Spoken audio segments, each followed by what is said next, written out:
ঝালকাঠিতে অবৈধ ভাটা গুঁড়িয়ে দিল পরিবেশ অধিদপ্তর। ঝালকাঠির নলছিটিতে স্কুলের পাশে অবৈধভাবে গড়ে ওঠা অনুমোদনহীন ইট ভাটায় অভিযান চালিয়ে কাঁচা ইট ধ্বংস ও ভাটা গুঁড়িয়ে দিয়েছে পরিবেশ অধিদপ্তর। সোমবার 30 ডিসেম্বর দুপুরে উপজেলার কুলকাঠি ইউনিয়নের সরই গ্রামে রিয়াজ ইট ভাটায় অভিযান চালায় ঝালকাঠি জেলা পরিবেশ অধিদপ্তর। অভিযানে নেতৃত্ব দেন পরিবেশ অধিদপ্তরের মনিটরিং অ্যান্ড এনফোর্সমেন্ট শাখার নির্বাহী ম্যাজিস্ট্রেট ফয়জুন্নেসা আক্তার। এ সময় উপস্থিত ছিলেন ঝালকাঠি জেলা পরিবেশ অধিদপ্তরের সহকারী পরিচালক আঞ্জুমান নেসা।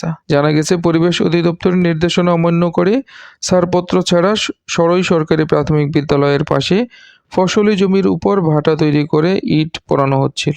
অবৈধ ইট ভাটার বিষয়ে পরিবেশ অধিদপ্তরে অভিযোগ দেন স্কুল কর্তৃপক্ষ ও স্থানীয়রা। পরে অবৈধ ইট ভাটাটি ভেকু দিয়ে ভেঙে ফায়ার সার্ভিসের সদস্যদের মাধ্যমে পানি দিয়ে আগুন নেভানো হয়। ঝালকাঠি জেলা পরিবেশ অধিদপ্তরের সহকারী পরিচালক আঞ্জুমান নেসা জানান, অভিযোগ পেয়ে আমরা অভিযান চালিয়েছি। এই ভাটাটি বন্ধ ছিল, পুনরায় আবার চালু করা হয়েছে। তাছাড়া কোনো ছাড়পত্রও ছিল না। মালিককে যেহেতু পাওয়া যায়নি, তাই বন্ধের জন্য নোটিশ পাঠানো হবে। আমাদের অভিযান অব্যাহত থাকবে।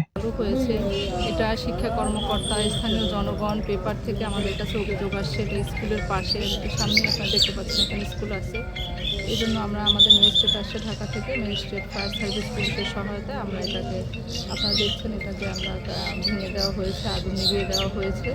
এরপরে আমরা আমাদের সারাদিন আজকে অভিযান চলবে। আজকে সারাদিনে আমরা আরও প্রায় তথ্য ও ভিডিও চিত্র সংগ্রহ করেছেন মোহাম্মদ পারভেজ শিকদার। নিউজ ডেস্ক, বিজলি বার্তা।